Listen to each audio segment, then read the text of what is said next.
दोस्तों आज हम एक्सप्लेन करने वाले हैं हाल ही में आई मूवी 11 को, जो इस समय काफी ज्यादा पॉपुलर हो रही है। इसलिए वीडियो को अभी लाइक कर दीजिए। हम चलिए कहानी शुरू करते हैं। तो कहानी की शुरुआत में हम एक आदमी को देखते हैं जो किसी की लाश को पेट्रोल डालकर जला देता है। अब अगले सीन में हम कुछ गुंडों को देखते हैं जो कि मास्क लगाकर एक फाइनेंस कंपनी को लूटने के लिए जाते हैं। तभी वहाँ का सिक्योरिटी गार्ड आकर उन्हें रोकने की कोशिश करता है, पर वो लोग उसे मारकर वहां से चले जाते हैं। अब अगले दिन अरविंद नाम के पुलिस इंस्पेक्टर को जब इस रॉबरी के बारे में पता चलता है तो वो बड़ी आसानी से उन सभी चोरों को पकड़ लेता है। असल में अरविंद उन चोरों को पहले से ही ट्रैक कर रहा था और उसे ये बात पता चल गई थी कि वो लोग फाइनेंस कंपनीज को ही टारगेट कर रहे हैं। इसी वजह से उसने कुछ फाइनेंस कंपनीज के प्रोडक्ट्स में जीपीएस इंस्टॉल कर दिया था, जिसकी वजह से जब उन चोरों ने अगली बार ही चोरी करी तो वो पकड़े गए। अब उसके इस केस को इतनी जल्दी सॉल्व करने की वजह से उसके सीनियर उससे बहुत खुश हो जाते हैं और उसे एक नया नारकोटिक्स का केस हैंडल करने के लिए देते हैं। वहीं दूसरी तरफ हम रंजीत नाम के एक दूसरे इंस्पेक्टर को देखते हैं जो कि कुछ मर्डर केसेस को सॉल्व कर रहा था। ये उसी टाइप के मर्डर थे जैसा कि हमने मूवी की शुरुआत में देखा था। जब रंजीत को ये केस दिया गया था तब सिर्फ 2 ही मर्डर्स हुए थे, पर देखते देखते मरने वाले लोगों का नंबर बढ़ता ही जा रहा था। मर्डर का पैटर्न बिल्कुल सेम था, जिसमें पहले विक्टिम के सर पे गोली मारी गई, फिर बिना किसी टॉर्चर के उसे जला दिया गया, जिससे ये बात क्लियर थी कि ये सब किसी एक ही आदमी का काम है। पर गजब की बात तो ये थी कि इन विक्टिम्स की ना ही कहीं कोई मिसिंग कंप्लेन थी और ना ही कोई ऐसा क्लू था जिससे ये पता चल पाए कि आखिर ये लोग है कौन और कोई उन्हें क्यों मार रहा है। अब मर्डर्स के बढ़ने की वजह से रंजीत पर केस सॉल्व करने का काफी प्रेशर आ चुका था। वहीं दूसरी तरफ अरविंद ने उस नारकोटिक्स वाले केस को बेहतरीन तरीके से सॉल्व कर दिया था। इसी बीच रंजीत को उसके केस से रिलेटेड एक दिन एक कॉल आता है। इस वजह से वो कहीं जाने के लिए अकेले स्टेशन से निकलता है, पर तभी रास्ते में उसका भयानक एक्सीडेंट हो जाता है, जिससे रंजीत अब कोमा में चला जाता है। इन सब के बाद ये केस अब एक हाईली सेंसिटिव केस बन चुका था, जिसे लेकर अब पुलिस भी काफी परेशान थी और बढ़ती ग्रोथ और कम टाइम में केस सॉल्व करने की वजह से अरविंद के सीनियर ऑफिसर अब रंजीत का केस अरविंद को डील करने के लिए कहते हैं, क्योंकि अगर ये केस सीबीआई के पास गया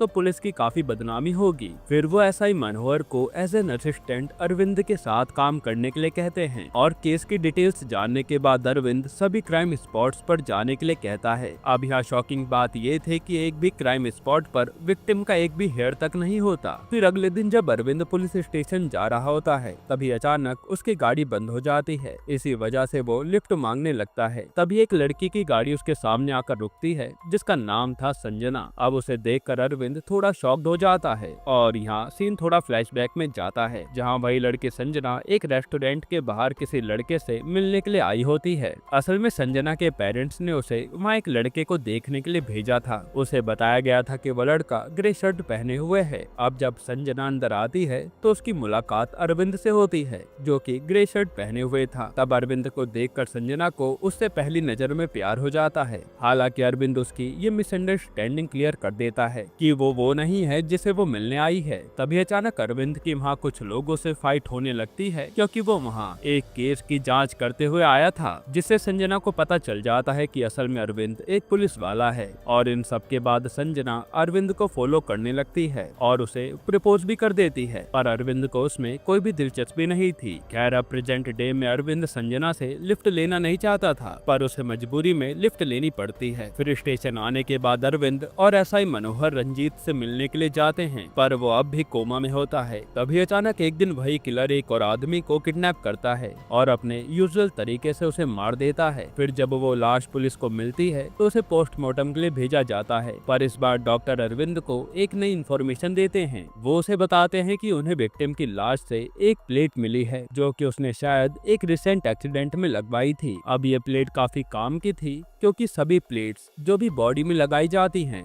उन पर एक नंबर होता है, जिससे वो प्लेट किसे कहां और कब लगी है इस बारे में इंफॉर्मेशन आसानी से निकाली जा सकती है। फिर अगले दिन अरविंद उस प्लेट को लेकर पास के हॉस्पिटल में जाता है और डॉक्टर से पिछले कुछ वीक्स में जिन जिन लोगों की प्लेट्स लगी है उसके डिटेल्स देने के लिए कहता है। फिर वहाँ से जाते वक्त अरविंद को उसी हॉस्पिटल में एसआई मनोहर दिख जाता है, जिसके जाने के बाद अरविंद उस डॉक्टर से मिलकर मनोहर के आने का कारण पूछता है। तब डॉक्टर पहले तो कुछ भी नहीं बताता, पर ज्यादा पूछताछ करने पर वो कहता है कि मनोहर को एक रेयर हार्ट डिजीज है, पर ये बात वो किसी को बताना नहीं चाहता है। असल में एक बार मनोहर ने अरविंद को बताया था कि कुछ टाइम पहले एक एक्सीडेंट में उसकी वाइफ की मौत हो गई थी और अब उसकी फैमिली में बस एक छोटा बेटा ही है। खैर, अब अगले दिन डॉक्टर अरविंद को एक लिस्ट देता है जिसमें उन सभी लोगों के नाम थे जिन्होंने अभी हाल ही में प्लेट्स डलवाई हैं। अब कुछ टाइम तक अरविंद उस लिस्ट को स्टडी करता है और 7 लोगों के नाम अलग कर देता है। फिर एक एक करके वो उन सभी लोगों से मिलने के लिए जाता है, पर यहाँ उन्हें कोई भी सबूत नहीं मिलता।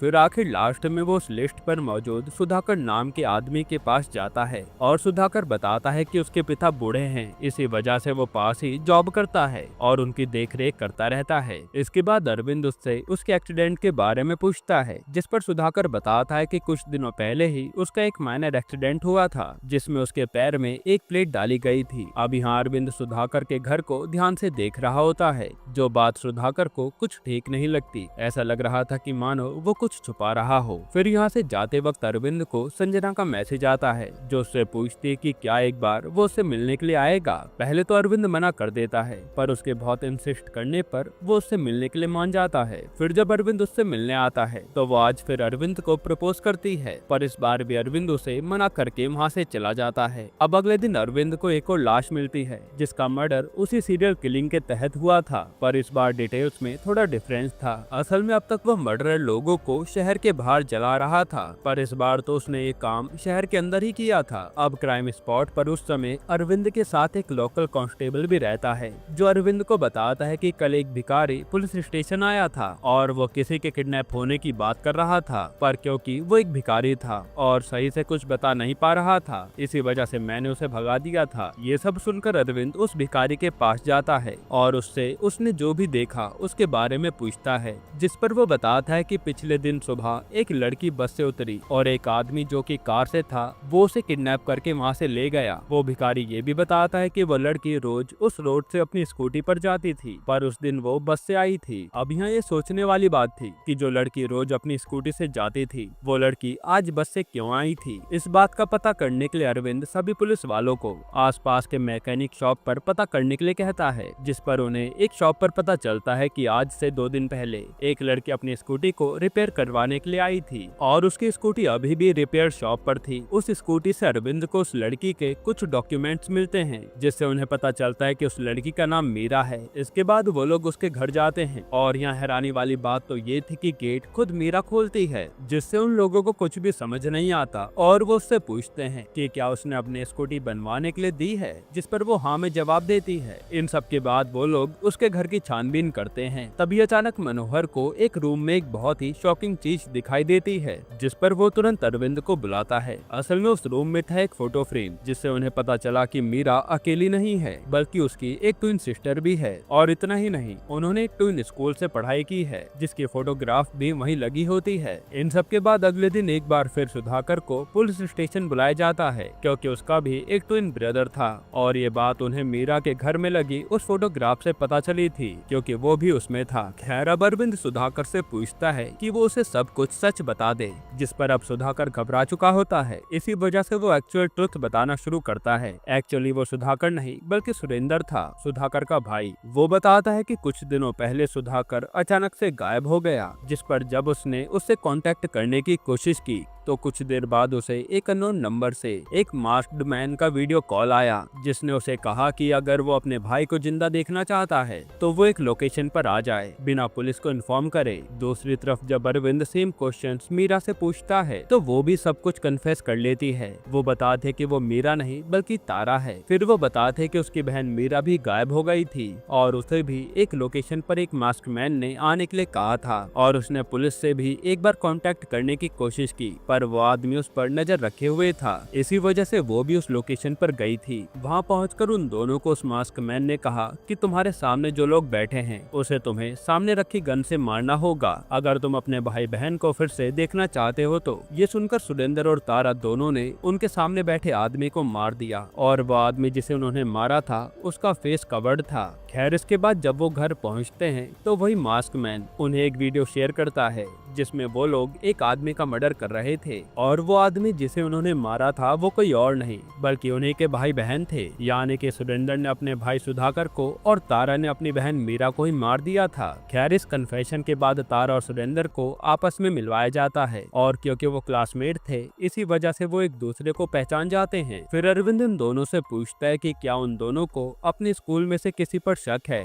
तो वो दोनों ना जाने क्यों बेंजामिन नाम के एक आदमी का नाम लेते हैं। तभी अचानक अरविंद को तारा की गैलरी में एक फोटो दिखती है जिसमें संजना भी होती है। ये देखकर अरविंद को थोड़ा अजीब लगता है। तब मीरा उसे बताते कि कुछ टाइम पहले वो संजना से एक मॉल में मिली थी और वहीं वो लोग दोस्त बन गए थे। इन सब के बाद आगे इन्वेस्टिगेशन के लिए अरविंद और मनोहर ट्विन स्कूल में प्रिंसिपल से मिलने के लिए जाते हैं। अब यहाँ जब वो प्रिंसिपल से बेंजामिन के बारे में पूछते हैं तो प्रिंसिपल थोड़ा शॉक्ड हो जाती हैं। खैर अब अरविंद उन्हें उस केस के बारे में बताता है जिस पर प्रिंसिपल बताते हैं कि आज से 26 साल पहले वो और उनके हस्बैंड ने इस ट्विन स्कूल को खोला था एंड फॉर्चुनेटली ओपनिंग होते ही वहाँ 6 ट्विन बच्चों ने एडमिशन ले लिया था। इसी वजह से उनके हस्बैंड बहुत खुश थे। तभी स्कूल में और एडमिशन बढ़ाने के लिए उनके हस्बैंड ने एक स्कीम निकाली जिसके चलते जो भी ट्विन उनके स्कूल में एडमिशन लेंगे उनके पेरेंट्स को उनमें से सिर्फ एक बच्चे की फीस देनी होगी। अब इतना अच्छा ऑफर देखकर बहुत सारे पेरेंट्स अपने बच्चों का एडमिशन इस स्कूल में करवा देते हैं। फिर कुछ दिनों बाद प्रिंसिपल और उनके हस्बैंड एक चेस टूर्नामेंट में जाते हैं जहां उनकी मुलाकात होती है बेंजामिन से जो कि उस टूर्नामेंट का विनर था। अब उसे देखकर प्रिंसिपल के हस्बैंड ने सोचा कि अगर वो बच्चा उनके स्कूल में पढ़ेगा तो उनके स्कूल का नाम कितना ज्यादा बढ़ेगा। ये सोचकर वो बेंजामिन को अप्रोच करते हैं और कोइंसिडेंटली बेंजामिन का एक ट्विन ब्रदर फ्रांसिस भी होता है और वो दोनों बच्चे अनाथ थे। वो सड़कों पर रहते थे और जैसे तैसे कुछ काम करके एक स्कूल में जा रहे थे। इन सब के बाद जब प्रिंसिपल और उनके हस्बैंड ने उन्हें अपने स्कूल में पढ़ने और वहीं के हॉस्टल में रहने का ऑफर किया तो उन दोनों की खुशी का कोई ठिकाना नहीं रहा। और बेंजामिन तो शुरू से ही अच्छा था पर फ्रांसिस उसके कंपैरिजन में उतना अच्छा नहीं था। हालांकि उन दोनों भाइयों में बहुत प्यार था। इसी वजह से जब भी फ्रांसिस किसी मुसीबत में फंस जाता था तो बेंजामिन हमेशा उसकी मदद किया करता था। खैर अब जब उनका उस ट्विन स्कूल में एडमिशन हो गया तो फ्रांसिस का भी डेवलपमेंट अच्छे से होने लगा और अब बेंजामिन की वजह से उस स्कूल की अच्छे से इंक्रीमेंट होने लगी जिससे प्रिंसिपल और उसके हस्बैंड बहुत खुश थे। खैर अब ट्विंस की इस तरह की जोड़ी को देखकर उनकी क्लास के बच्चों को उन दोनों से जलन होने लगी और वो फ्रांसिस को तंग करने लगे। हालांकि बेंजामिन हमेशा उसे प्रोटेक्ट करता रहता था पर उसके बाद भी वो लोग फ्रांसिस को परेशान करते रहते थे। फिर एक बार प्रिंसिपल मैम बेंजामिन के साथ चेस खेल रही होती है जिसमें बहुत सारे गेम्स में बेंजामिन हारता रहता है। ये देखकर प्रिंसिपल को थोड़ा गुस्सा आ जाता है और वो बेंजामिन से कहती है कि अगर तुम ऐसा करोगे तो टूर्नामेंट में कैसे जीतोगे, इसलिए गेम पर ध्यान दो और अब जाकर आराम करो। तभी बेंजामिन एक और गेम खेलने की रिक्वेस्ट करता है जिस पर जब प्रिंसिपल उसके साथ खेलती है तो इस बार वो बड़ी आसानी से उन्हें हरा देता है। ये देखकर प्रिंसिपल थोड़ा शॉक्ड हो जाती हैं और वो बेंजामिन से पूछती हैं कि अगर तुम इतना अच्छा खेल सकते हो तो अब तक क्यों हार रहे थे, जिस पर बेंजामिन कहता है कि आप मेरी माँ की तरह हो तो आखिर मैं आपको कैसे हरा सकता हूँ। खैर अब बेंजामिन के टूर्नामेंट का दिन आ जाता है जिस पर प्रिंसिपल का हस्बैंड उसे उसके लिए बाहर लेकर जाता है। तब तक फ्रांसिस प्रिंसिपल के पास रहता है क्योंकि वो उन दोनों से काफी प्यार करती थी। खैर अब बेंजामिन के जाने के बाद सभी बच्चे फ्रांसिस को बहुत परेशान करने लगते हैं। इन सब से फ्रांसिस का वहाँ रहना काफी मुश्किल हो जाता है पर वो इन सब के बारे में किसी को कुछ भी नहीं बताता। अब यहाँ फ्रांसिस को एक अलग तरह की बीमारी भी होती है। असल में उसे अंधेरे से बहुत डर लगता था पर यह बात सिर्फ टीचर्स और बेंजामिन को ही पता थी। फिर कुछ दिनों बाद बेंजामिन ट्रॉफी लेकर स्कूल में वापस आता है और सब कुछ पहले जैसा हो जाता है पर फ्रांसिस अपने साथ हुए ट्रीटमेंट के बारे में बेंजामिन को कुछ भी नहीं बताता। फिर एक दिन कुछ टीचर्स फ्रांसिस के अंधेरे के डर के बारे में बात कर रही होती है जो बात बेंजामिन की क्लास के बच्चे सुन लेते हैं। यानी अब उन्हें फ्रांसिस को तंग करने का एक नया आइडिया मिल गया था। फिर क्लास में सभी ट्विंस को दो ग्रुप में डिवाइड कर दिया जाता है। एक ग्रुप को फिजिक्स लैब में जाना था और दूसरे को केमिस्ट्री लैब में। फिर जब फ्रांसिस लैब में जाता है तभी अचानक उसकी क्लास के बच्चे क्लास की लाइट्स ऑफ कर देते हैं जिससे फ्रांसिस बहुत घबरा जाता है और वो जोर जोर से चिल्लाने लगता है। यहाँ अपने भाई की इस तरह की चीखों को सुनकर बेंजामिन दौड़ता हुआ आता है पर तब तक फ्रांसिस इस दुनिया को छोड़कर छोड़कर जा चुका था और यहाँ फ्रांसिस की मौत का सबसे बड़ा सदमा बेंजामिन को लगा था। वो पूरे 3 दिन तक उसकी कब्र के पास बैठा रहा था और बहुत से लोग उसे बुलाने गए, पर उसने किसी की भी बात नहीं सुनी। उसी वक्त स्कूल में एक नन आई और उसने बेंजामिन को अपने ऑर्फनेज ले जाने का प्रपोजल रखा, क्योंकि अब बेंजामिन का वहाँ रहना ठीक नहीं था।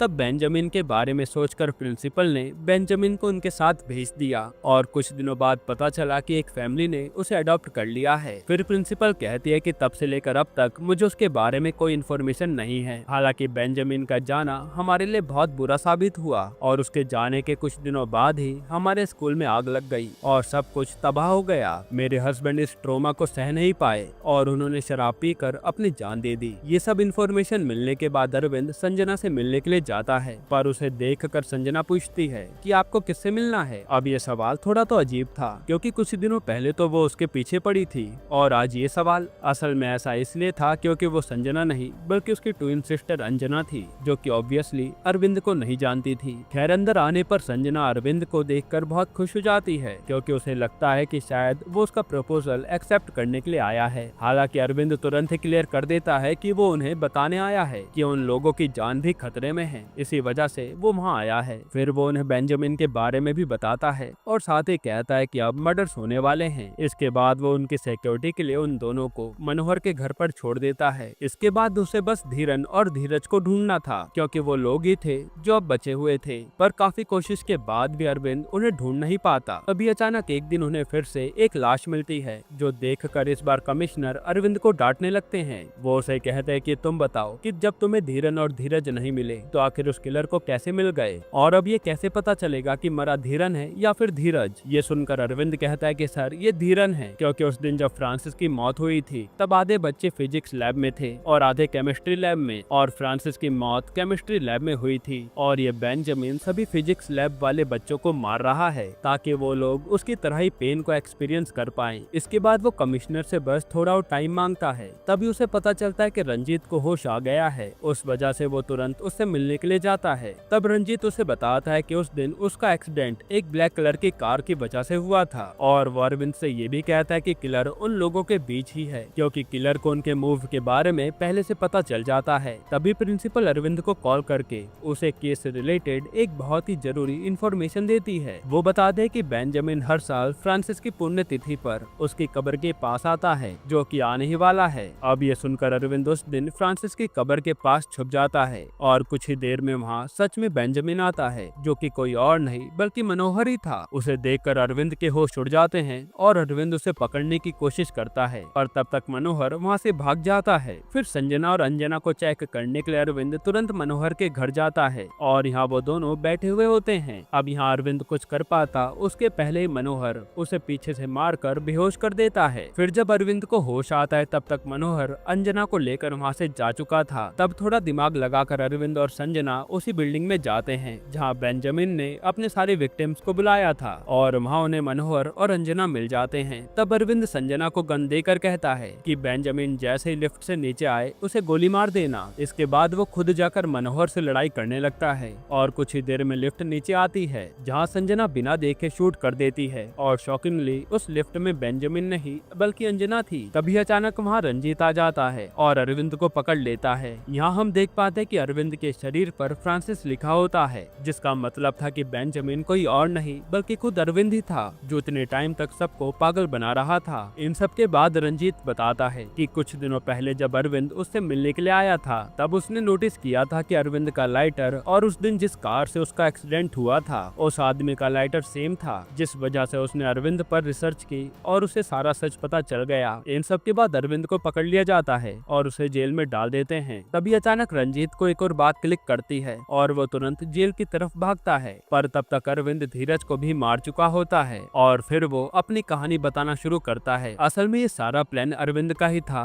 उसने शुरू में जानकर चेन्नई ट्रांसफर लिया क्योंकि वो धीरन, धीरज, संजना और अंजना का पता नहीं लगा पा रहा था। इसके बाद धीरे धीरे उसने केस सॉल्व करना शुरू किया, जिसमें से एक केस फाइनेंस कंपनी वाला भी था, और असल में उस चोरी करने वाली गैंग का लीडर कोई और नहीं बल्कि धीरन और धीरज ही थे। उन्हीं का पता लगाने के लिए ही वो यहाँ आया था। इसके बाद उसने और मर्डर्स करना शुरू किया। वो चाहता था कि वो मर्डर वाला केस उसे मिल जाए ताकि वो अपने सभी क्लासमेट्स की डिटेल निकाल सके, पर ये केस रंजीत को मिल गया। इसी वजह से उसे रंजीत का एक्सीडेंट करना पड़ा। इसके बाद उसने मनोहर के बेटे को किडनैप किया और उसे बेंजामिन का नाटक करवाया। इस तरह से उसने अंजना को भी मार दिया और उसने जानबूझकर रंजीत को क्लू दिया था उसे पकड़ने के लिए, ताकि वो फाइनली जेल में जाकर धीरज को भी मार सके। और इस तरह से आज उसका बदला पूरा हुआ। अब इन सब बातों का रियलाइजेशन जब तक रंजीत को होता है तब तक बहुत देर हो चुकी थी और यहाँ धीरज मर चुका था। फिर इन सब के बाद फाइनली बेंजामिन ने यानी अरविंद ने भी कुछ टैबलेट्स खाकर अपनी जान दे दी, क्योंकि उसका मकसद पूरा हो गया था। यहीं पर ये मूवी खत्म होती है, जहाँ बेंजामिन ने फ्रांसिस का बदला ले लिया था, क्योंकि वो सारे लोग उसे बुली करते थे और उन्हीं के कारण फ्रांसिस की जान गई थी। दोस्तों, आपको मूवी कैसी लगी हमें कमेंट में बताइएगा, और इसके अलावा आप कौन सी मूवी का एक्सप्लेनेशन चाहते हैं वो भी कमेंट कीजिएगा। बाकी अगर आपको हाल ही में ये कमाल की मूवी देखनी है तो आप ये वीडियो देख लीजिए।